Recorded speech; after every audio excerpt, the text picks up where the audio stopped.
L'inchiesta del Viminale con le scuse del capo della polizia Manganelli e il governo chiamato a relazionare su quanto accaduto. Il giorno dopo il video shock sul bimbo conteso di Cittadella non si placano le polemiche. Le immagini e le urla del bimbo che chiede aiuto ai familiari mentre viene portato via a forza dal padre con l'aiuto della polizia e dalla scuola hanno turbato l'opinione pubblica che ora vuole la verità. Un giorno da dimenticare, mercoledì 10 ottobre, che ha visto contrapposti polizia e i familiari del piccolo.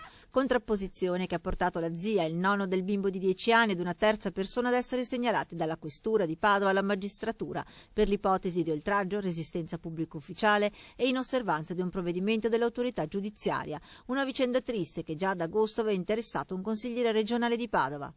Ho fatto un'interrogazione in regione soprattutto su una patologia che segnalavano, la cosiddetta PAS, che è una patologia in cui uno dei genitori mette il figlio contro l'altro, una patologia che non è riconosciuta a livello né internazionale né nazionale. Volevo capire a livello regionale se l'assessore sapeva qualcosa di questa sindrome.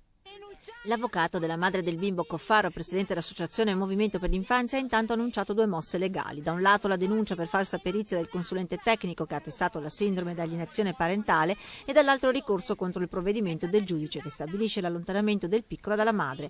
E sempre oggi a Padova è arrivata in visita alla casa famiglia dove si trova il bambino anche l'onorevole Alessandra Mussolini, presidente della Commissione Infanzia e Adolescenza. Il bambino è riuscito a vederlo? Io quello che posso dire non voglio assolutamente parlare perché non posso farlo delle condizioni del bambino, è molto provato. E sempre oggi interviene anche la preside della scuola di Cittadella che assicura che nessuno degli altri alunni e compagni di classe del bimbo hanno potuto vedere quanto accadeva all'esterno, come le hanno riferito anche le stesse maestre.